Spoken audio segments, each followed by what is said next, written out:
அது வந்து கண்டிப்பா ஏற்றுக்கொள்ள முடியாது. பிரதான தூண்டு கூட்டத்துக்கு கூட்டப்பட்டது.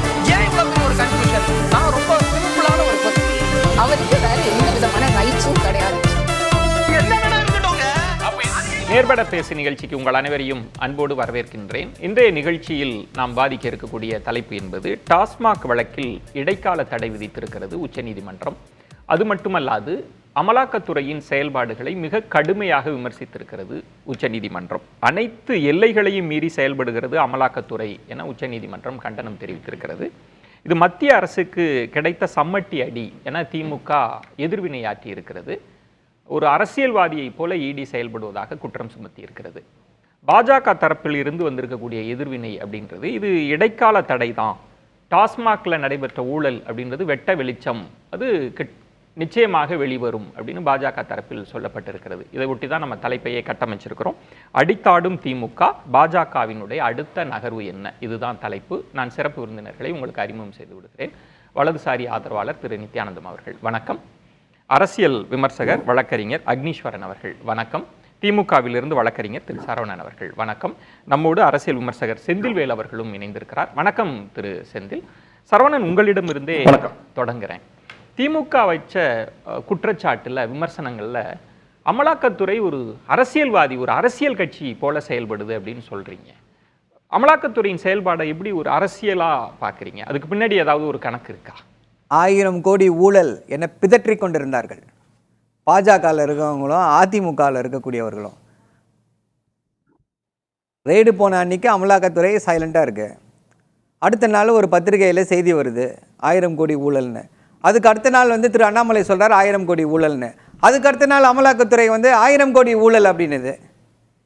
இதெல்லாம் வந்து ஒரு ஒன்றிய அமைப்பு, ப்ரீமியம் இன்வெஸ்டிகேட்டிங் ஏஜென்சி நடந்து கொள்ளக்கூடிய முறையாக இதெல்லாம் இப்படி தான் நடந்து கொள்வார்களா? அவர்களுக்கு சம்மட்டி அடி கொடுத்துருக்கு. இப்படி தான் தோன்றித்தனமாக செயல்படக்கூடிய அந்த அமைப்பிற்கு உச்சநீதிமன்றம் இன்று சம்மட்டி அடி கொடுத்துருக்கிறது. லாஸ்ட் 1 இயர் பார்த்தீங்கன்னு வச்சுக்கோங்க, 2024 தேர்தலில் வரைக்கும் அமலாக்கத்துறையுடைய அந்த நடவடிக்கைகள் வந்து ஒரு பீக்கு. எல்லா எதிர்க்கட்சி தலைவர்களையும் கைது செய்தது, எல்லார் மேலேயும் வழக்கு. அதற்கு பின்னர் ஒவ்வொரு இதாக எல்லாத்துலேயும் ஜாமீன், எல்லாரும் வெளியில் வராங்க. மனிஷ் சிசோடியா வழக்கில் 2 நிமிஷத்தில் உங்களுடைய தரப்பு வாதங்களை தூள் தூளாக்கி விடுவார்கள் எதிர்த்தரப்பு வழக்கறிஞர்கள்னு சொல்லி உச்சநீதிமன்ற முன்னாள் தலைமை நீதிபதி சொன்னார். ஹேமந்த் சோரன் வழக்கில் ஜாமீன் கொடுத்துட்டாங்க, ஹைகோர்ட்டு ஜாமீன் கொடுத்துருச்சு. அதுக்கு மேலே போனாங்க, வேறு வேலையே இல்லையான்னு கேட்டுச்சு. போன 5ஆம் தேதி ஆதாரங்களே இல்லாமல் எஃப்ஐஆர் எப்படி ஃபைல் பண்ணுறீங்க, இது இடிக்கு வழக்கமாக போய்விட்டதுன்னாங்க. ஹரியானாலேருந்து ஒரு 16 மணி நேரம் விசாரணை என்ற பேரில் சித்திரவதை செய்திருக்கிறாங்க. 1000 கோடின்றதே வந்து ஒரு நம்பரா கசிய விட்டாங்கன்னு சொல்ல வரீங்க. அப்சல்யூட்லி. ஏன்னு சொல்றேன்னு கேட்டுக்கோங்க. இந்த வழக்கே வந்து ஒரு முட்டாள்தனமான வழக்கு. ஏன் அப்படின்னா 2014 2025 வரை 24 வரை 10 வருடங்களை எடுத்துப்பாங்களா? அதில் 41 வழக்குகளாம். அதில் 30 வழக்குகள் வந்து அதிமுக ஆட்சியில் இருக்கும்போது போடப்பட்ட வழக்குகளாம். 10 வழக்குகள் திமுக, 11 வழக்குகள் திமுக ஆட்சியில் இருக்கும்போது போடப்பட்ட வழக்குகளா?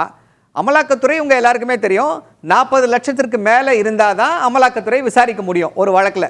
ஸோ யோசிக்கிறாங்க, அமலாக்கத்துறையில் இருக்கக்கூடிய கணித புலிகள் யோசித்து என்ன பண்ணுறாங்க, அந்த வழக்கில் ஒவ்வொரு எஃப்ஐஆர்லையும் 2 லட்ச ரூபா 3 லட்ச ரூபா தான் யோசித்து, சூப்பர் ஐடியாங்க, எல்லாத்தையும் ஒன்றாக்கிடுவாங்க.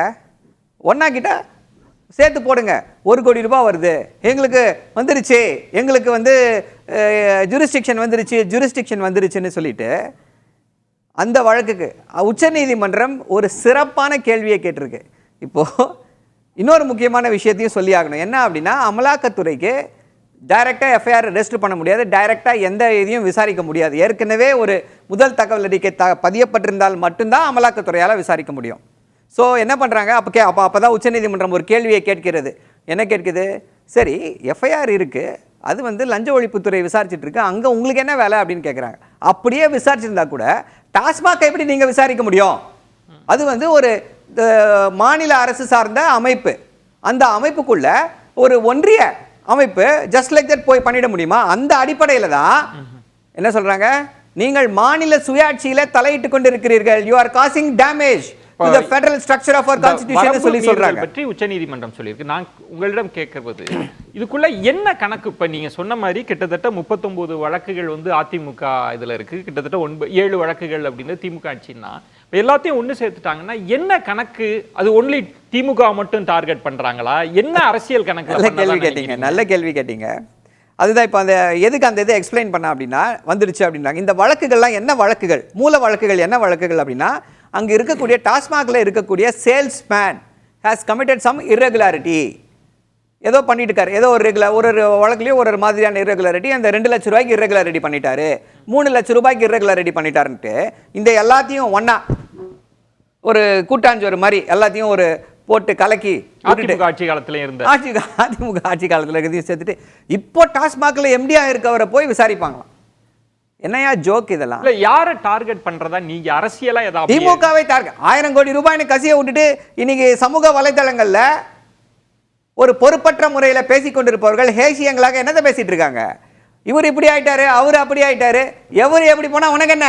எல்லாம் டெல்லியை உதாரணம் காட்டி, என்ன டெல்லியை உதாரணம் காட்டுவாங்க? கெஜ்ரிவால் அவர்கள் வந்து கைது செய்யப்பட்டார், அது மாதிரி தமிழ்நாட்டுல நடக்கும்னு பாஜக தலைவர்களே பேசுறாங்க. அவங்க வேற எப்படி பேச முடியும்? அப்படிதான் பேசுவாங்க. அப்படி பேசக்கூடியதுல தமிழ்நாட்டுடைய பாஜக தலைவர் இருக்காரு, திரு நயினார் நாகேந்திரன். அவர் என்ன புனிதரா, உத்தமரா? அவரு 4 கோடி ரூபாய் அவர் மேல என்ன வழக்கு? 4 கோடி ரூபாய் தேர்தலில் வாக்காளர்களுக்கு விநியோகிப்பதற்காக 4 கோடி ரூபாயை அவருக்காக கொண்டு போயிருக்காங்கன்னு சொல்லி வழக்கு. அப்போ இசிஐஆர் ஏன் அவர் மேல பதிவு செய்யப்படல? அவருக்கெல்லாம் என்ன அருகதை இருக்கு இதை பத்தி பேசுவதற்கு? இப்போ இதே மாதிரி ஒரு இதுல திரு கதிரானந்த் மேல இசிஐஆர் புகார் இருக்கிறது. அப்போ நயினார் நாகேந்திரன் மேல ஏன் இல்ல? அப்போ பாஜகனா கொரட்டை விட்டு தூங்கும் அமலாக்கத்துறை, அதிமுக அப்படின்னா காணாம போயிடும். இப்போ இன்னொரு இதுலதான் முக்கியமான விஷயமா என்ன வருதுன்னா, அதிமுக ஏன் பாஜக காலடியில அப்படியே சரணாகதி அடைந்திருக்கிறார்கள்னா அமலாக்கத்துறையிடமிருந்து தப்பிப்பதற்காக, தப்பிச்சு போயிடணுன்றதுக்காக. இப்போ இன்னொரு சின்ன கருத்தையும் முன் வச்சிடுறேன். என்ன அப்படின்னா, நீங்க கேட்டீங்க சோ இது வந்து நீங்க எப்படி யாரை டார்கெட் பண்றாங்க அப்படின்றத கேட்டீங்க. இதுல அந்த சேல்ஸ்மேன் மேல தானே பிடிக்கணும், அப்புறம் எம்டியை பிடிச்சி வச்சுக்கிட்டு இன்னொரு அபத்தம், இன்னொரு டிராமா. அமலாக்கத்துறை இதெல்லாம் செய்யலாமா?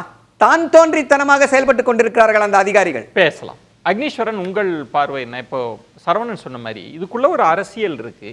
அதுவும் டாஸ்மாக் வழக்கு அப்படின்னா இப்போ அதிமுகவே எடுத்து அதை பேசுறாங்க, 1000 கோடி ஊழல்னு. இப்போ சரவணன் சொல்றார் அதிமுக ஆட்சி காலத்தில் போடப்பட்ட 39 வழக்கு இருக்கு, இந்த மூல வழக்கு என்ன ஆச்சு, அது எத்தனை ஆயிரம் கோடின்னு விளக்கு வரா? இப்போ இந்த கேள்வி எல்லாம் இருக்குல்ல, ஒரு அரசியல் ரீதியாக பழி வாங்குவதற்கான ஒரு கணக்கு நடந்திருக்கு, அதை உச்சநீதிமன்றம் அடிச்சு நொறுக்கிருச்சு அப்படின்னு புரிஞ்சுக்கலாமா? இல்லை சார், இதை உச்சநீதிமன்றத்தில் இந்த ப்ரிடாகேட்டிவ் அஃபென்ஸ் அப்படின்ற மாதிரி அந்த நீங்கள் ஏற்கனவே பதிவு செய்யப்பட்ட முதல் தகவல் அறிக்கை நேரடியாக அமலாக்கத்துறை ஒரு முதல் தகவல் அறிக்கை பதிவு செய்ய முடியாது. அப்போ பழைய முதல் தகவல் அறிக்கை என்ன சொல்லுது, அதில் ஏதாவது ஆதாரங்கள் இருக்கா, அதன் அடிப்படையில் இவங்க கேட்குறாங்க.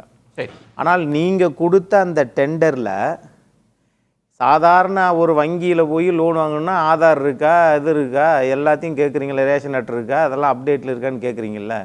ஒரு அரசு, திராவிட முன்னேற்ற கழக அரசு டாஸ்மார்க்கில் டெண்டர் விடுகிற போது அதில் அவங்களுடைய பேன் கார்டோ அல்லது வந்து அவங்களுடைய அந்த அனுவல் ஸ்டேட்மெண்ட்டோ வேற எதுவுமே ஜிஎஸ்டியோ எதுவுமே அது கணக்கில் காட்டப்படாது. அமலாக்கத்துறையினுடைய குற்றச்சாட்டு. அமலாக்கத்துறை கொடுத்த அறிக்கையில பாருங்க, அறிக்கையில பாருங்க, அறிக்கை போங்க, இப்ப குப்பையில தட்டி விட்டா வரும் அந்த அறிக்கை வரும், அந்த அறிக்கை இப்ப குப்பையில தான் தூக்கி போடணும். பாருங்களேன், ரெண்டு விஷயம் பேசவே ஆரம்பிக்காத ஒரே சரவண சாருக்கு ஏன் இவ்வளவு கொதிப்பு வருது? கொஞ்சம் ரெண்டு வார்த்தை பேச சொல்லுங்க. பொய் இல்ல, அமலாக்கத்துறை சொன்னது பொய், அமலாக்கத்துறை சொன்னதே பொய் தாங்க. அப்ப பொய் அப்படினா அமலாக்கத்துறை சொல்றதே பொய் தான். அதனால தான் உச்சநீதிமன்றம் தடை கொடுத்திருக்கு. நான் கேக்குறேன், நீதிமன்றத்துல போய் அதை விசாரிக்க கூடாதுன்னு சொல்லி போட்டுட்டு ஏன் வாபஸ் வாங்குனீங்க? அப்புறம் அது டெக்னிக்கலா போக வேண்டாம். என்ன என்ன சார் இது? அதே வழக்கு தானே சார்? இல்ல அக்னீஸ்வரன், பாயிண்ட் என்னன்னா, நம்ம ரொம்ப சட்ட நுணுக்கங்கள் பார்வையாளர்களுக்கு வேண்டாம், நம்ம அரசியலாவே பேசுவோம். இப்ப சரவணன் அவர்கள் சொன்ன மாதிரி, இப்ப ஆர் எஸ் பாரதி அவர்கள் சொன்னாங்க, எல்லா எதிர்கட்சி டெல்லியா 1000 கோடி, மேற்கு வங்கமா 1000 கோடி, இது என்ன முதல்ல, இது என்ன நம்பர்? ஒரு நம்பரை கசிய விடுறாங்க, டார்கெட் பண்றது, எதிர்கட்சிகளை வந்து டார்கெட் பண்ணி யாராவது ஒருத்தர் மீது ஊழல் கரையை வந்து பூசணும், இதுக்காக அமலாக்கத்துறை வேலை பார்க்குது. அதை உச்சநீதிமன்றம் இன்னைக்கு கேள்வி கேட்டிருக்காங்க. அப்படின்றப்ப அதிமுக எல்லாம் சேர்ந்து தான் இதை சொல்றாங்க, டாஸ்மாக் ஊழல்னு. இது ஒரு அரசியல் புரோகிராம், அமலாக்கத்துறை அதை செய்யுது, இன்னைக்கு உச்சநீதிமன்றம் தடுத்துருச்சு அப்படின்றது.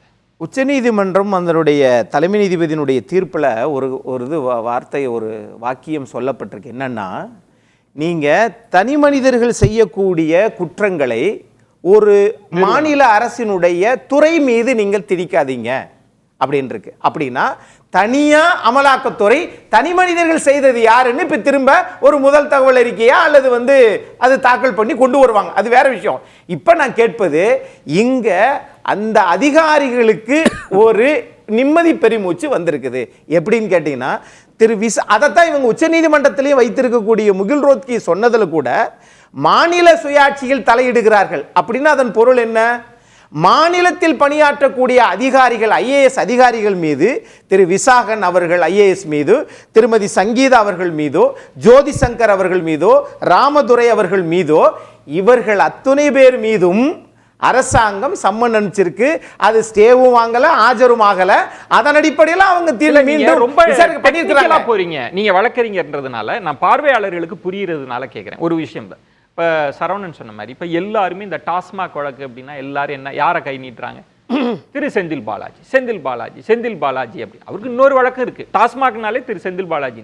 இப்போ சரவணன் அவர்கள் சொன்ன மாதிரி 39 வழக்குகள் அதிமுக ஆட்சியில். இப்போ நத்தம் விஸ்வநாதன் அவர்கள் இருக்காங்க, தங்கமணி அவர்கள் இருக்கிறாங்க. அந்த பேச்செல்லாம் அடிபடலை. அமலாக்கத்துறையை அதை தேர்ந்தெடுத்து செய்யுது. இன்னும் ஒரு வருஷம் தான் எலெக்ஷன் இருக்கு. எலெக்ஷன் அரசியலுக்காக நம்ம இதை பண்ணுவோன்னு அதுதானே இப்போ விமர்சனமா வந்திருக்கு. அதை எப்படி பாக்குறீங்கன்னு கேட்கிறேன். நீங்க அரசியல் இல்லைன்றீங்களா? இல்ல அது அரசியல் இருக்கா இல்லையா அப்படின்றத நீதிமன்றத்தில் இது ஒட்டுமொத்த இந்த வழக்கையுமே தள்ளுபடி செஞ்சிடல. அதிகாரிகளை விசாரித்தது தவறு. அப்படியே அதிகாரிகள் சம்மன் வாங்கினா கூட நீங்க என்னன்னா, அவர்களுடைய மனைவி, அவர்களுடைய மகன் அவங்களெல்லாம் நீங்க அழைச்சது, சம்மன் கொடுக்காம இது பண்ணது தவறு என்கிற கோணத்துல பாக்குறாங்க. இப்ப நீங்க கேட்கிற கேள்விக்கு நான் வந்தேன். திரு செந்தில் பாலாஜியை மட்டும் இவ்வளவு அட்டாக் பண்றீங்க, கேள்வி அதுதான் கேள்வி. இப்ப பாஜகவிலே என்ன சொல்றாங்க? செந்தில் பாலாஜி பதவி விலகணும், செந்தில் பாலாஜி தப்புன்றாங்கன்னு. இப்ப என்ன கேள்வினா, நீங்க ஏன் திரு தங்கமணி அவர்களை பேசல, ஏன் திரு நத்தன் விஸ்வநாதனை பேச மாட்டீங்க, கூட்டணி வச்சதுனால பேச மாட்டீங்களா? இந்த கேள்வியெல்லாம் அரசியலா வருது இல்ல. நம்ம சட்டத்தை விட்டுருவோம், அரசியலா பேசுவோம். கூட்டணிக்கும் இதுக்கும் சம்பந்தமே கிடையாது சார். ஏன் அப்புறம் பாஜக பேசலாம்? நான் இப்படி கேட்கிறேனே, நான் கேட்கிறேன், முன்னாள் முதலமைச்சர் திரு எடப்பாடி பழனிசாமி அவர்கள் இருந்தபோது 50,000 கோடி நாம் இலக்கு நிர்ணயிக்க வேண்டும்னு ஒரு அரசாங்கம் நடந்துச்சா? இல்லையே. ஆனா நீங்க வந்ததற்கு பிறகு 29,000 கோடி இருந்தது அதிமுக ஆட்சியில் இருந்தத 36,100 கோடி ரூபாய்க்கு நீங்க வித்து 220 ரூபாயை ஏத்துனீங்களே.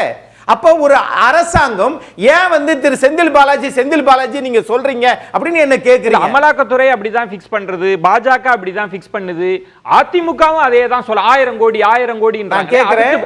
இத செட் பண்ணி கொடுக்கிறது அமலாக்கத்துறை, பயன்படுத்திக்கிறது அதிமுக பாஜக.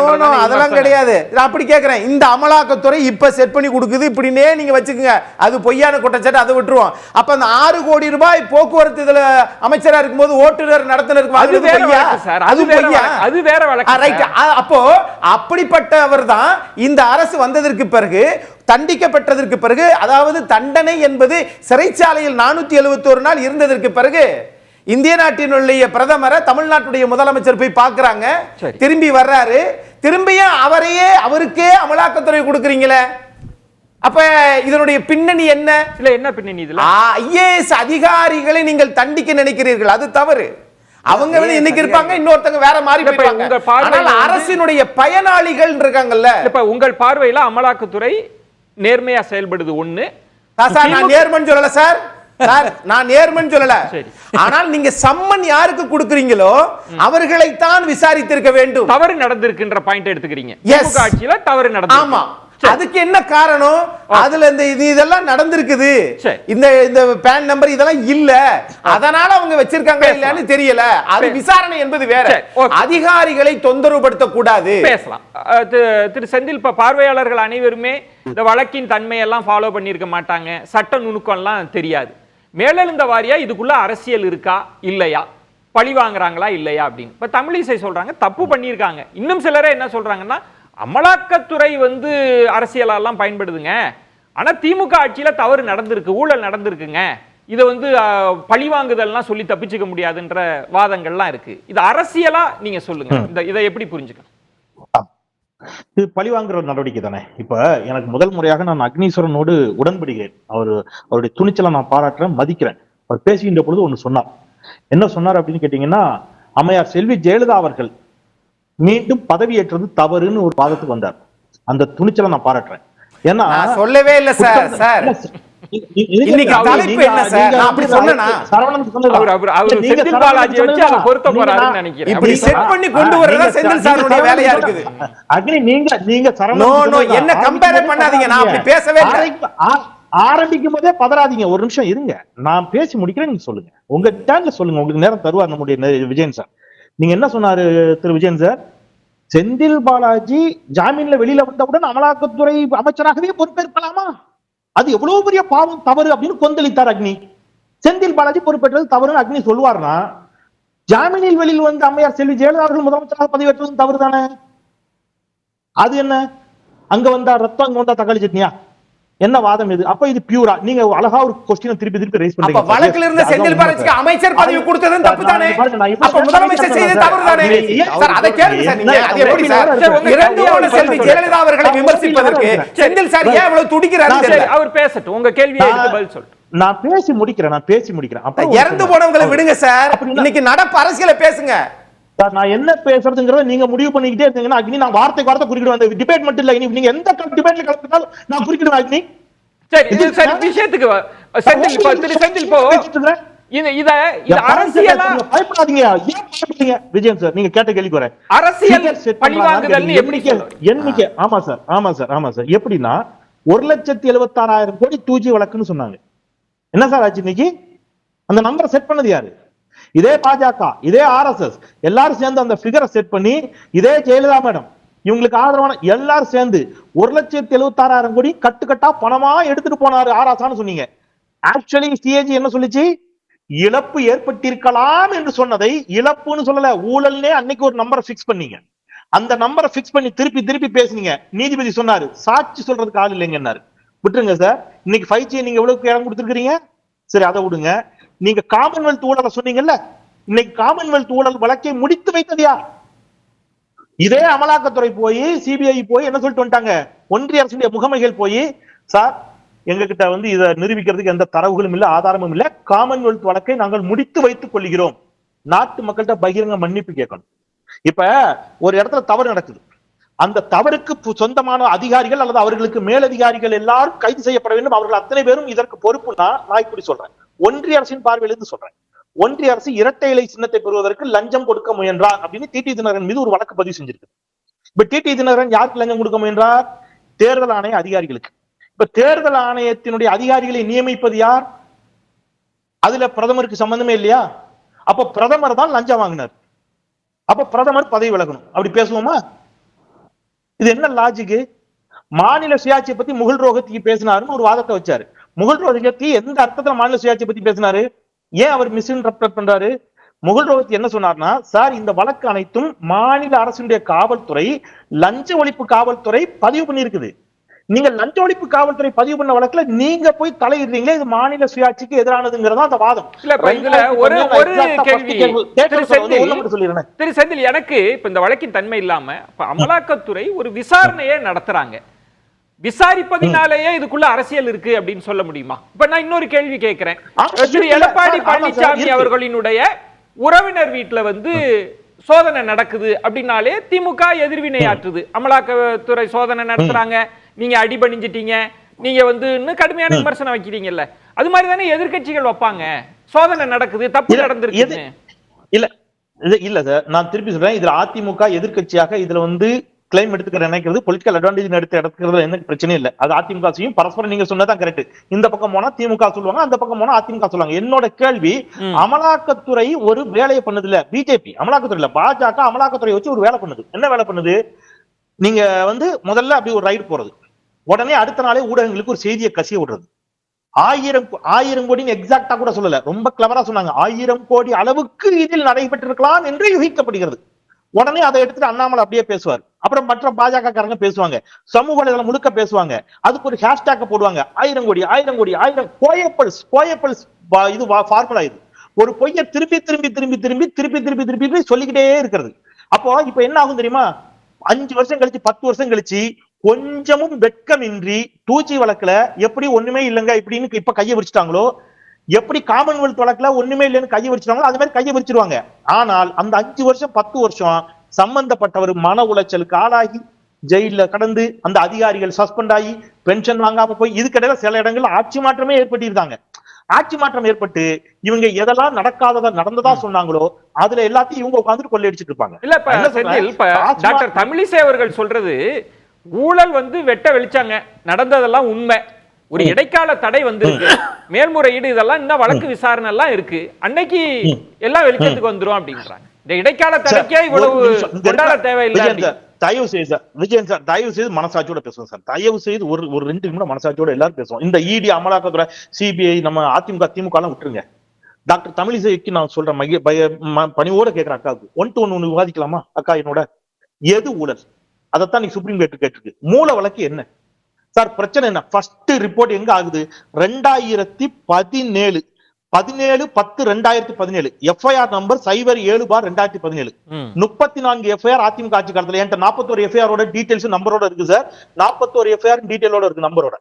இப்ப பிரச்சனை என்ன தெரியுமா? அமலாக்கத்துறை சொன்னது என்ன தெரியுமா? லஞ்ச ஒழிப்பு காவல்துறை உள்ள போய் விசாரணை நடத்துனது எதுக்கு தெரியுமா? இவங்க வந்து எக்ஸ்ட்ரா வந்து காசு வாங்குறாங்க, பாட்டிலுக்கு 10 ரூபாயில இருந்து 30 ரூபாய் வரைக்கும் சில டாஸ்மாக்ல எக்ஸ்ட்ரா வாங்குறாங்க.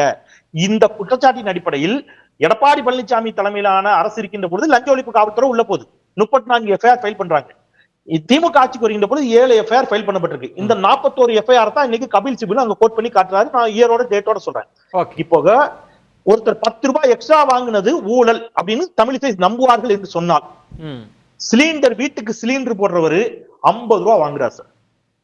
நான் மனமோ வந்து கொடுக்கலாம், தப்பு இல்ல. 500 ரூபாய் கூட கொடுக்கலாம். ஒரு உழைப்பாளி சிலிண்டரை தூக்கிட்டு வர்றாரு. நான் 100 ரூபாய் கொடுக்கலாம், 200 ரூபாய் கொடுக்கலாம், ஏழைப்பாளைய கொடுக்க முடியாம கூட இருக்கலாம். எல்லோருக்கும் 50 ரூபாய் பிக்ஸ்டு ரேட். அந்த 50 ரூபாய்க்கு ரெசிப்ட் இருக்கா?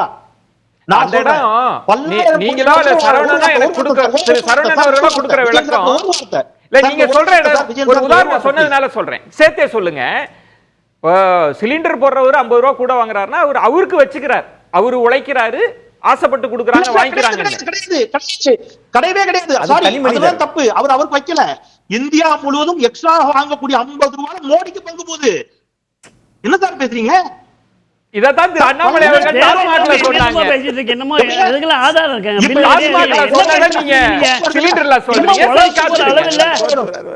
இல்ல நித்யானந்தன் அவர் என்ன சொல்ல வர்றாருன்னா, இல்ல செந்தில் நீங்க சொன்னது எனக்கு புரிஞ்சிருச்சு. தம்பி 50 ரூபாய் வாங்கினா மோடிக்கு போகுதுங்கறாங்க. அது ஏன் சொல்றாருன்னா, அவர் என்ன சொல்ல வர்றாருன்னா, இருங்க சார், என்ன ஏன் அத சொல்ல வர்றாங்க? இருங்க மோடி வெறுப்பை உண்டாக்குறது இல்ல சார், அவர் எதுக்காக சொல்ல வர்றாருன்னா, இப்ப இந்த வழக்க பத்தி எல்லாம் சொல்லிட்டு வந்தாங்கல்ல, இப்ப டாஸ்மாக்ல ஒருத்தர் அதிகமா காசு வாங்குறாருன்னு சொல்றப்ப என்ன திரு அண்ணாமலை அவர்கள் கட்டமைச்சாங்க, பாஜக என்ன கட்டமைச்சாங்க? இந்த பணம் எல்லாம் செந்தில் பாலாஜி அவர்களுக்கு போகுது, இந்த பணம் எல்லாம் முதல்வருக்கு போகுதுன்னு சொன்னீங்கல்ல, அதனாலதான் ஒரு சர்க்காஸ்டிக்கா சொல்ல வர்றாரு. என்னங்க அது யார் சொன்னதுங்க?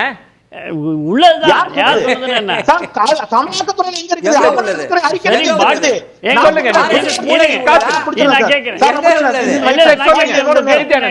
பாட்டிலுக்கு 20 ரூபாய் வாங்குறாங்க அப்படின்னா அங்க வேலை பார்க்கறவங்க வாங்குறாங்க நீங்க சொல்றீங்க. இது அரசாங்கத்துக்கு தெரியாதா? அரசாங்கத்தினுடைய பொருள் இல்லையா? அது எல்பிஜி வாங்குறது யாருக்கும் தெரியாதா? எல்பிஜி வாங்குறது தெரியாதா? வாங்குனது அவனுக்குன்றது மக்கள் விரும்பி கொடுக்கறதான். அதேதான் 20 ரூபாய். நம்ம இதுக்குள்ள வந்துடலாமே, நம்ம அதை தாண்டி 20 ரூபாய்.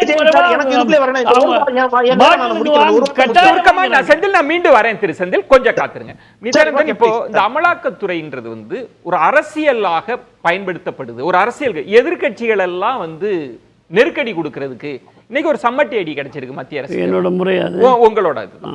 ஏன்னா நான் விரிவா பேசணுமோ சுருக்கம்? இல்ல நல்லா பேசு, நல்லா பேசு. அமலாக்கத்துறை இடைக்கால தடை கொடுத்திருக்கிறது. இடைக்காலம் என்றால் இப்பொழுதைக்கு தடை ஜூன் மாதம் வரைக்கும் தடைன்னு நினைக்கிறேன். ஜூனா ஜூலையா மீண்டும் அது விசாரிக்கப்படும் என்று சொல்லியிருக்கிறது. அப்படின்னா அந்த வழக்கு தீர்த்து வைக்கல, அந்த வழக்கு தள்ளுபடி பண்ணல, அது இல்லைன்னு முழுமையாக சொல்லலை. அமலாக்கத்துறை அத்துமீறி இருக்கிறது, சில இடங்களில் வரம்பு மீறி இருக்கு, எல்லை மீறி இருக்கிறது அப்படின்னு சொல்கிறாங்க. இது வந்து அந்த உச்சநீதிமன்றத்தினுடைய பார்வை. அமலாக்கத்துறை வரம்பு மீறி இருக்கிறதா, இந்தந்த இடங்களில் நீங்கள் வரம்பு மீறி இருக்கு, உங்களுக்கு பதில் என்னன்னு அமலாக்கத்துறை இவங்க கேட்டிருந்தா அதில் நியாயம் இருக்கும். அவங்களா ஒரு முடிவு பண்ணி அவங்களா அதை சொல்லி ஜூலைக்கு ஒத்தி வச்சுருக்காங்க. வரம்பு மீறி இருந்தால் இந்த கேஸை அவங்க டிஸ்மிஸ் பண்ண வேண்டியதானே? இது சரியான ஒரு விசாரணை இல்லைன்ட்டு இல்லை. உங்களுக்கு விஷயம் தெரிஞ்சதுனால உங்கள்கிட்ட தான் இந்த இடைக்கால தடை விதிக்கிற போது சில முகாந்திரங்கள் இருக்குதான்னு பார்த்த பிறகுதான் தடை கொடுப்பாங்க, இல்லாட்டி தடை கொடுக்கறது இல்லை. அதை தான் இன்னைக்கு வந்து திமுக சார்ந்த வழக்கறிஞரும் சொல்றாங்க. ஒன்று. ரெண்டாவது, இதுல நம்ம அரசியலா பேசுறதுக்காக கேட்கிறேன், அதிமுக ஆட்சி காலத்திலும் சேர்த்தது தானே டாஸ்மாக் ஊழல்ன்றது? ஆமா. அதை பாஜக இது வரைக்கும் பேசுதா? ஏங்க நீங்க இதை ஏன் எடுக்கல, இதுதான் நீங்க எடுக்கணும்னு நாம சொல்ல முடியுமா? அமலாக்கத்துறை இதை எடுத்திருக்குன்னா அவங்க வரிசையா யாரை வேணாலும் எடுப்பாங்க. அவங்களுக்கு எடுக்க கூடாது. கொஞ்சம் இருங்க, நீங்க வழக்கறிஞராக இருக்கலாம். அதாவது உரிய முகாந்திரம் இல்லாமல் எங்கேயுமே போக முடியாது அமலாக்கத்துறை, அதை மட்டும் ஞாபகம் வச்சுக்கோங்க.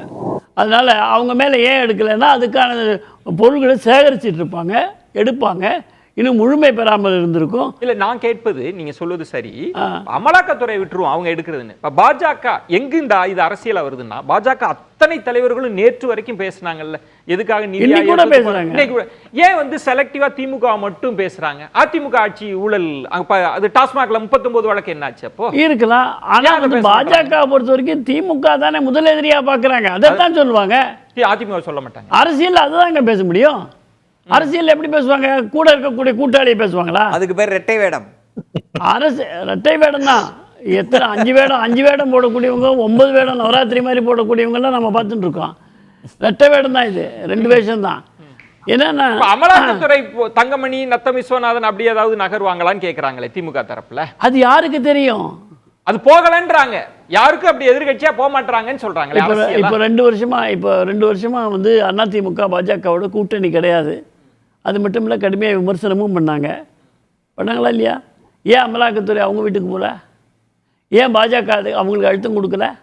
ஏன் அவங்கள மேல கூட்டணி வேணும்ட்டு கூட்டணியிலிருந்து வெளியே போயாச்சு, தேர்தலையும் சந்திச்சாச்சு, பாராளுமன்ற தேர்தலையும் சந்திச்சாச்சு. அப்படி இருக்கும்போது ஒருத்தர் வீட்டுக்கு கூட அமலாக்கத்துறை போகணும்னு பாஜக ஏன் சொல்லலை?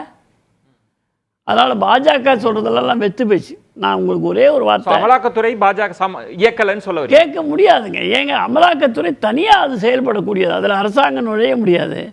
அவர்களுக்கு உரிய முகாந்திரங்கள் இல்லாமல் எங்கேயுமே போக முடியாது. இப்போ இன்றைக்கு கூட திமுக வழக்கறிஞர் சொல்லுது, அது என்னங்க பாஜக ஆளுகிற மாநிலங்கள்ல எல்லாம் ஒரு இடத்துல கூட அமலாக்கத்துறை போய் சோதனை நடத்த மாட்டேங்குது அப்படின்னு கேட்குறாங்களே. எல்லாம் எதிர்கட்சி ஆளும் மாநிலங்கள், தேர்தல் நெருங்கி வந்தா இவங்க வந்துடுறாங்க முதல்ல அப்படின்னு சொல்லிட்டு. இப்போ நமக்கு வந்து இந்த வழக்கை பற்றி பேசும்போது அதை ஏன் கேட்கல, இதை ஏன் கேட்கல அப்படின்னு பேச நான் வரல. சரி, என்னை பொறுத்த வரைக்கும் இந்த வழக்கு, நான் தமிழ்நாட்டில் இருக்கேன், தமிழ்நாட்டில் இருக்கக்கூடிய ஆளுங்கட்சி செய்கின்ற தவறு, அதன் ஊக்கத்தினால அவர்கள் கொடுக்கக்கூடிய சலுகையினால் ஏற்படக்கூடிய தவறு. இப்போ வந்து ஒரு ஐஏஎஸ் அதிகாரியை விசாரணை பண்ணாங்க. அவருக்கு இப்படி நீங்கள் செயல்படுங்கள், இதை செய்யுங்கள் என்று சொல்லக்கூடிய குறுஞ்செய்தி மெசேஜ் வந்திருக்கு. யார்கிட்ட வந்திருக்கு? இன்றைக்கு தலைமறைவாக இருக்கக்கூடிய ஒரு நபர்கிட்ட வந்திருக்கு. அதுக்கான ஆதாரம் அமலாக்கத்துறைகிட்ட இருக்குன்னு சொல்றாங்க. அமலாக்கத்துறை சொல்லுது. விசாரணையின் போதே சொல்றாங்களா? அப்ப ஆமா இருக்கு, விசாரணை அமலாக்கத்துறை சொல்றாங்க. இந்த மாதிரி அந்த விசாகன் அவர்களுக்கு ரத்தீஷ் அவர்கள் இப்படி செயல்படணும்னு சொல்லி கொடுக்குறாரு. இல்ல, பொதுவாக நித்யானந்தன், நீங்க நிறைய நாள் இப்போ இந்த விசாரணை அமைப்புகள், புலன் விசாரணை அமைப்புகள் எல்லாம் பார்ப்பீங்க. இந்த மாதிரி ஒரு விசாரணை அமைப்புகள் விசாரிக்கிற போதே தகவல்களை கசிய விட்டுட்டே இருப்பாங்க. எல்லா தகவலும் கொடுக்க மாட்டாங்க. இந்த மாதிரி செலக்டிவா கொடுப்பாங்க. அப்ப நீங்க ஒண்ணுமே இல்லாம இடைக்கால தடை வாங்குறாங்க இல்லையா? கோர்ட் என்ன சொல்லிருக்கு? நீங்க வந்து எல்லையை மீறி இருக்கீங்கன்னு சொல்லிருக்கு. எதனால எல்லையை மீறினு தான் சொல்றாங்க? பல தகவல்களை கோர்ட்டு கொடுக்கல இவங்க. அது இப்போ கொடுக்கக்கூடிய நிலையில அது இல்லை. எப்பொழுது கொடுக்க வேண்டும் என்று அமலாக்கத்துறைக்கு தெரியும். கோர்ட்டை நிராகரிக்க முடியாத. ஏன் அமலாக்கத்துறை இந்த மாதிரி செய்திகளை கசிய விடுறது நோக்கம் என்ன? கசிய விடுறது அமலாக்கத்துறை இல்லைங்க. தமிழகத்தினுடைய நிதியமைச்சராக இருந்த பிடி பழனிவேல்ராஜன் 3000 கோடி டாஸ்மாகில் வருவது அரசாங்க கஜானாவுக்கு வரவில்லை, எங்கே செல்கிறது என்று தெரியவில்லை என்று சொன்னது நாம் நேரடியாக கேட்டிருக்கிறோம். இப்போ நேரடியாக கேட்டிருக்கோன்றீங்க. அடிக்கடி அக்னீஸ்வரன் சொல்றாங்க, நீங்க ஒரு தொலைபேசி உரையாடலை மட்டும்தான் ஆதாரமா எடுப்பீங்கன்னா திரு பொன்னையன் அவர்கள் பேசின ஒரு ஆடியோ வந்திருக்கு, எல்லாருக்கும் தெரியும். நான் நேரடியா பேசின சொல்லிட்டு இருக்கேன், சட்டமன்றத்தில் பேசின சொல்லிட்டு இருக்கேன். அது வேற சார். நீங்க சொல்றது இப்ப 3000 கோடின்றது ரெவென்யூ இல்ல, அது வேற கான்டெக்ஸ்ட்ல இல்ல. அவர் என்ன சொன்னாரு, அமலாக்கத்துறைக்கு சேர வேண்டிய அந்த பணம் அரசு கஜானாவுக்கு வரவில்லை, எங்கே சென்றது என்று தெரியவில்லை என்று இருக்காரு. அதனால தானே அவர் நிதியமைச்சர் எடுத்து போடுறது. லஞ்ச ஒழிப்பு காவல்துறை நடத்துறாங்க. இவர் என்னமோ கேஸ்காரன் 50 ரூபா வாங்கினா மோடிக்கு போய் சேருதுன்னு தேவையில்லாமல் எதையாவது பேசிக்கிட்டு. நான் என்ன கேட்குறேன், உங்களுடைய நிதி அமைச்சரே சொல்லியிருக்கிறார். அப்படி இருக்கிற போது அங்கேயே முகாந்திரம் வந்தாச்சு, அங்கேயே முகாந்திரம். லீக்கேஜ் பத்தி பேசுறார் சார். அவர் ஒரு துறை மட்டும் இல்ல சார், அவர் பல துறைகள்ல லீக்கேஜ் இருக்கு. இது ஏதோ திமுக வந்த பிறகு அவர் சொல்லல, காலமாக இருக்கு. அதனாலதான் அவங்க டேட்டா பாயிண்ட் பிரசன்டேஷன்ல இருந்து எல்லாமே போடணும் அப்படியே இருக்கலாமா? நீங்க நடவடிக்கை எடுக்க கூடாதா? இப்ப நீங்க சொல்றது இதுக்குள்ள எந்த அரசியலும் இல்லன்றீங்க, பாஜகவுக்கு எந்த நோக்கமும் இல்லைன்னு சொல்றீங்க. பாஜகவுக்கு இது சம்பந்தமே கிடையாது, நோக்கம் என்ன இருக்கு, தொடர்பே கிடையாது. ஓகே.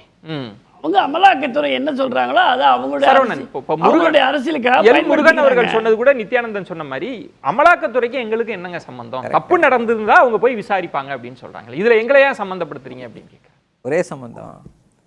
1000 கோடின்னு 12ஆம் தேதி திரு அண்ணாமலை அவர்கள் சொல்றாரு, 13ஆம் தேதி வந்து அமலாக்கத்துறை வந்து 1000 கோடின்னு சொல்லி அறிக்கை கொடுக்குது. இதை விட என்னங்க சம்மந்தம் வேணும்? இப்போது சம்மந்தமே இல்லை அப்படின்றாங்க. ரொம்ப சந்தோஷமாக இருக்குது கேட்குறதுக்கு. அதுவும் ஒரு ஒன்றிய அமைச்சர் சொல்கிறாரு.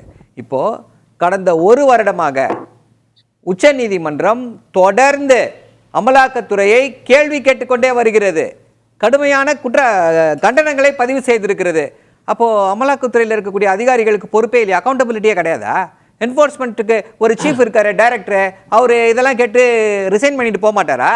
இல்லை அரசு வந்து அவர் மேலே நடவடிக்கை எடுக்காதா? இதுக்கு சம்பந்தம் இல்லை. அதாவது அமலாக்கத்துறை என்பது பாஜகவுடைய ஏவலால் எப்படி நாசில ஜஸ்டாப்பாவோ அப்படி பாஜகவிற்கு அமலாக்கத்துறை. In every case and in every inquiry there is a method. எப்படி கேட்க வேண்டும், எப்படி செய்ய வேண்டும் என்று அதற்கென்று ஒரு வழிமுறை இருக்கிறது. நான் கேட்ட கேள்வி அது அல்ல. நான் கேட்ட கேள்வி வந்து அமலாக்கத்துறையுடைய இயக்குனர் இப்படி வந்து தொடர்ந்து உச்சநீதிமன்றம் அவர் மீது விமர்சனங்களை வைத்துக் கொண்டே இருக்கிறது, ராஜினாமா செய்வாரா? இப்போ சொல்லிருக்க you have gone beyond your இதுன்னு சொல்லிட்டாங்க, ஷேம்னு சொல்லிருக்காங்க. அப்போ அந்த அதிகாரி பதவி விலகுவாரா? அவர் மேல துறை ரீதியாக ஏதாவது நடவடிக்கை எடுக்கப்படுமா? அனுமதி வாங்கிதான் விசாரணை நடத்த வேண்டும் என்று அமலாக்கத்துறைக்கு எந்த என்ன சொல்ல சுயாட்சியும் மாநிலத்தில் இருக்கக்கூடிய அந்த சுயாட்சி ஏற்றுக்காது.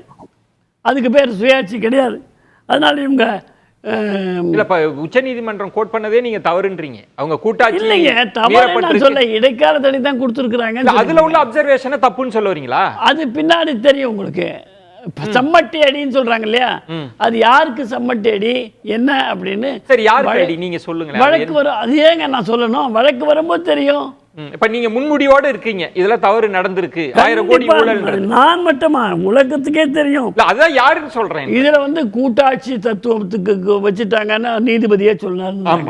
கூட்டாட்சியும் இல்ல, அவியலாட்சியும் இல்ல, அதெல்லாம் ஒண்ணுமே கிடையாது. உச்சநீதிமன்ற தீர்ப்பை இப்படிலாம் விமர்சிக்கலாமா? இது நியாயமா? இதெல்லாம் ஆர்எஸ்எஸ்ல இருக்கீங்கன்னா அதுக்காக உச்சநீதிமன்ற தீர்ப்பை இப்படி விமர்சிப்பீங்களா? உச்சநீதிமன்ற தீர்ப்பை நான் விமர்சித்து இருக்கீங்க. உச்சநீதிமன்றத்தில் இன்றைக்கு நடந்த விஷயத்திற்கான என்னுடைய பார்வையை சொல்லுகிறேன். அது பார்வை அல்ல, அது விஷம். நீதிமன்றத்துடைய மாண்பை கெடுக்கக்கூடிய விஷயம். தீர்ப்பை விமர்சிக்கலாம், நீதிபதிக்கு உள்நோக்கம் கற்பிக்க கூடாது என்பதுதான் சட்டம். நீதிபதியை நான் உள்நோக்கம் கற்பிக்கிறேன்.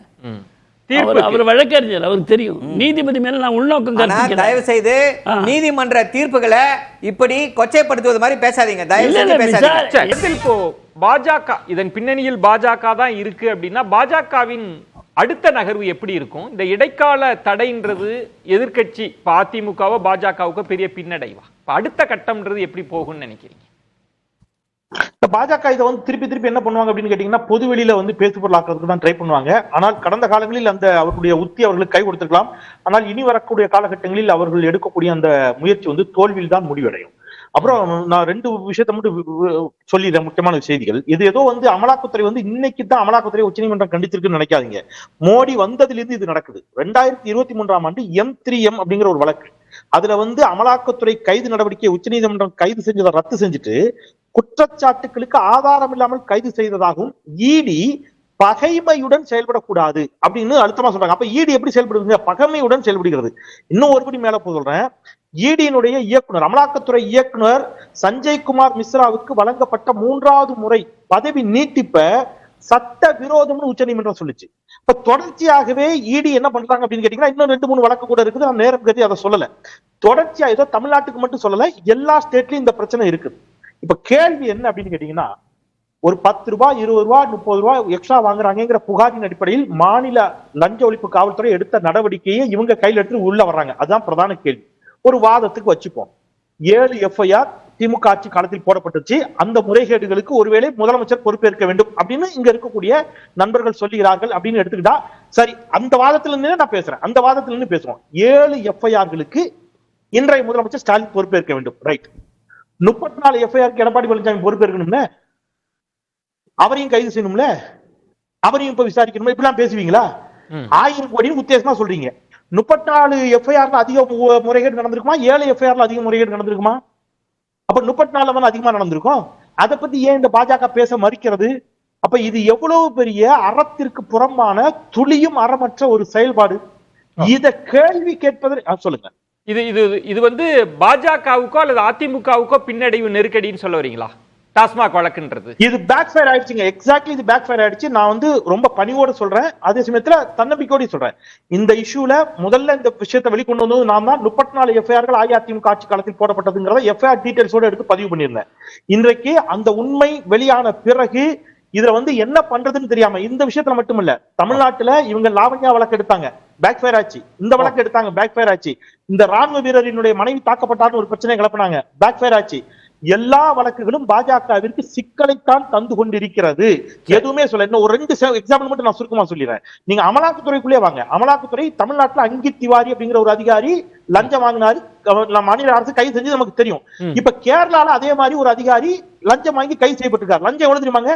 2 கோடி. நான் இப்படி சொல்றேன், இந்தியா முழுவதும் அமலாக்கத்துறை அதிகாரிகளை வச்சு 2 கோடி 3 கோடி 5 கோடின்னு லஞ்சம் வாங்குகிறார்கள். யாரு? அமலாக்கத்துறை யார் கண்ட்ரோல் இருக்குதோ அந்த அமைச்சர். யார் அமைச்சர்? நிர்மலா சீதாராமன். இப்ப நிர்மலா சீதாராமன் விமர்சிக்கணும், விவாதிக்கணும், விசாரிக்கணும். நிர்மலா சீதாராமன் குற்றவாளி, அவரையும் விசாரிக்கணும். பேச முடியுமா? நிர்மலா நான் அப்படி பேசலங்க. அப்படி பேசினால் அது எப்படி தவறோ, அதற்கு வந்து இங்க ஒரு அதிகாரி, அமலாக்கத்துறை அதிகாரி 2 கோடி லஞ்சம் வாங்கினதுக்கு மோடி பொறுப்பேற்க வேண்டும் என்று நான் சொன்னால் அதை நீங்க ஏத்துக்க மாட்டீங்கல்ல. அதான் இங்கே பொருத்தி பாருங்க.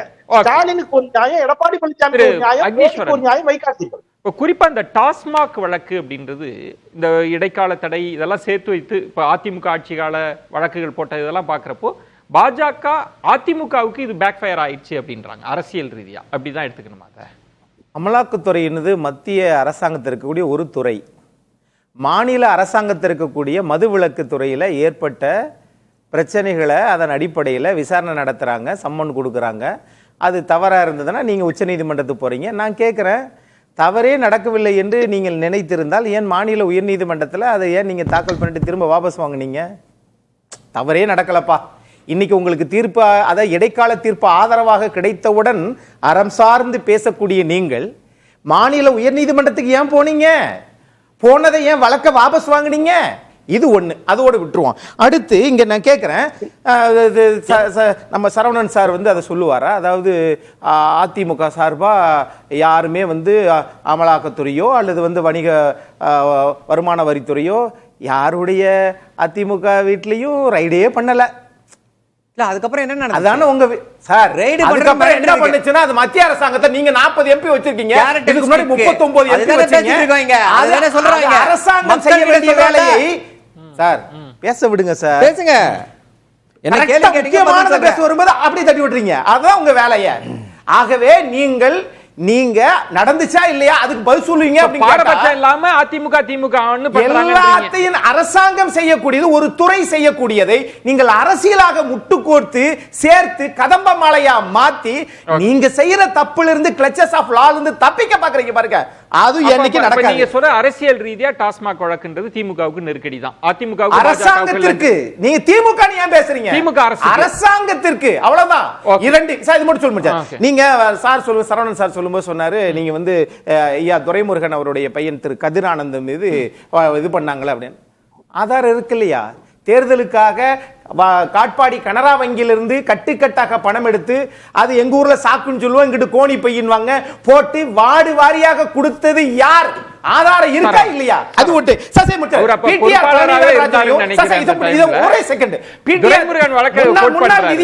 முன்னாள் நிதியமைச்சர் பிடிஆர் பழனிவேல்ராஜன் அவர்களுடைய இதையும் நீங்க ஐயா பொன்னையன் எதையும் சொன்னீங்களே, பொன்னையன் இந்த நாட்டினுடைய நிதியமைச்சரா? நீங்க பிடிஆர் சொன்ன உடனே தகவல் தொழில்நுட்பத்துக்கு ஏன் நிதியமைச்சர் இருந்தவரை மாத்தினீங்க? எக்ஸைஸ் டியூட்டி மாறாக வேற எங்கேயோ போகுது, அரசாங்கத்தை கருவூலத்துக்கு வரலன்னு சொன்னாரு. ஓகே, இப்ப இதெல்லாம் அறம் சார்ந்து பேசக்கூடியவர்கள், அரசியல் சார்ந்து பேசக்கூடியவர்கள், ஏன் அவரை துறையை மாத்தினீங்க?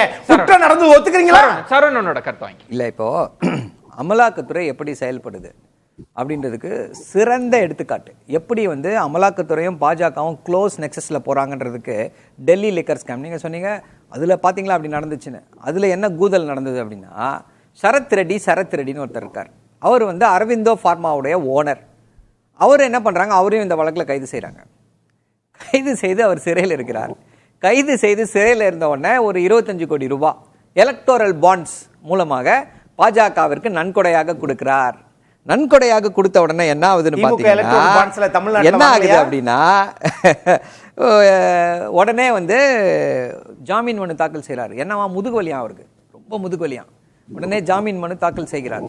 ஜாமீன் மனு தாக்கல் செஞ்ச உடனே அமலாக்கத்துறைக்கு போய் என்ன, இங்க திரு செந்தில் பாலாஜி அவர்களுக்கு இதயத்தை பிளந்து அறுவை சிகிச்சை செய்யறதுக்கு என்ன சொல்லிச்சு, போய் சொல்றாரு, நாடகம் ஆடுறாரு, ஜெயிலே நல்ல இது கொடுப்பாங்கன்னு சொல்லி சொன்னாங்க. அங்க என்ன தெரியுமா போய் சொன்னாங்க, ஐயா மெடிக்கல் கண்டிஷன்யா, நீங்களே பார்த்து ஏதாவது பண்ணுங்க, விடுறதுனா விடுங்க, வச்சுக்கிறதுனா வச்சுக்கோங்கன்னு சரத் ரெட்டினா அவர் 25 கோடி ரூபாய் எலக்டோரல் பாண்ட்ஸ் நன்கொடையாக பாஜகவிற்கு கொடுத்தார். பெயில விட்டாங்க.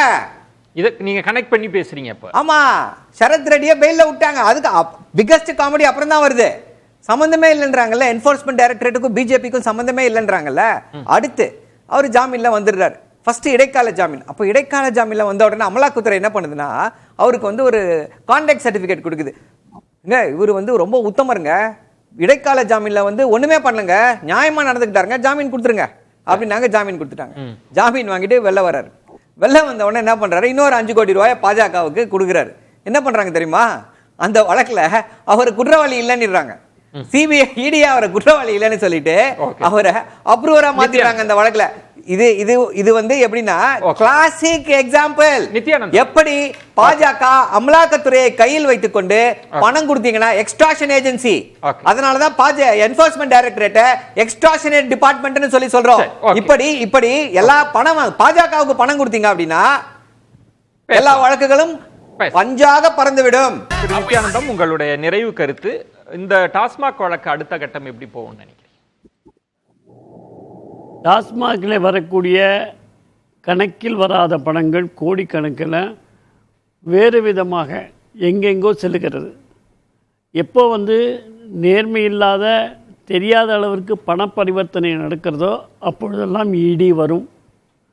தவறான பண பரிவர்த்தனை நடந்தால் அங்கே இடி விசாரணைக்கு வரும். அதில் எந்தவித சந்தேகமும் கிடையாது. இப்போ இந்த தவறான வழியில் பணம் சேர்ந்திருக்கு, யார் யாருக்கெல்லாம் அனுப்பப்பட்டிருக்கிறது அப்படிங்கிற அந்த ஒரு வழிமுறையை இவர்கள் எங்கேயோ மோப்பம் பிடிச்சிருக்காங்க. கொஞ்சம் இன்னும் அது உறுதி செய்யலை. அது உறுதி செய்ததுக்கு பிறகு இந்த டாஸ்மாகினுடைய விவகாரம் என்ன, இதில் இப்பொழுது எத்தனை கோடிகள், 40 கோடின்லாம் உங்கள் பத்திரிகைகள்லாம் எழுதுனீங்க.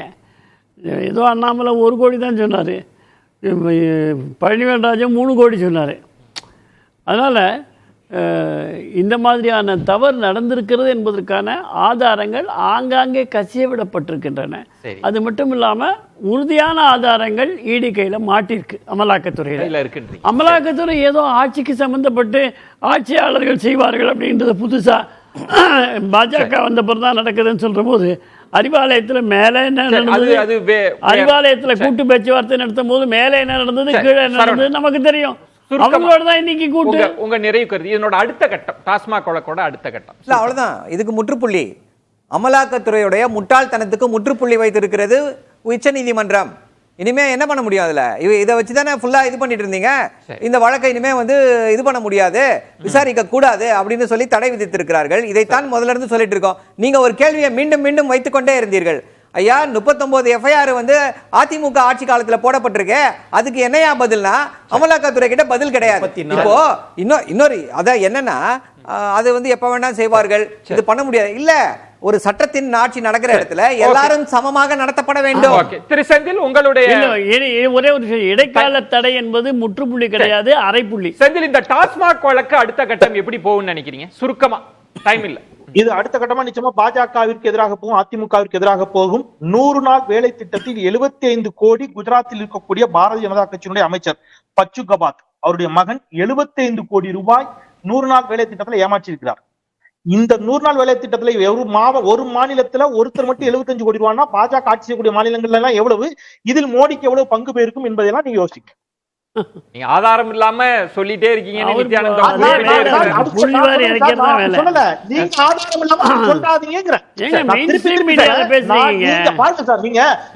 மதிக்கிறேன் சார், நீங்க ஒரு நெறியாளரா நீங்க கேட்கறதா நியாயம், உங்க கருத்து நான் உடன்படுறேன். ஐயா நித்யானந்தன் கருத்தையும் உடன்படுறேன். ஆனா நித்யானந்தன் அவர்கள் மோடி நம்முடைய பிரதமர் மோடி அவர்களையோ மரியாதைக்குரிய அமைச்சர் நிர்மலா சீதாராமன் அவர்களையோ பொறுப்பேற்க வேண்டும் என்று சொன்னால் பதறுகிறார்.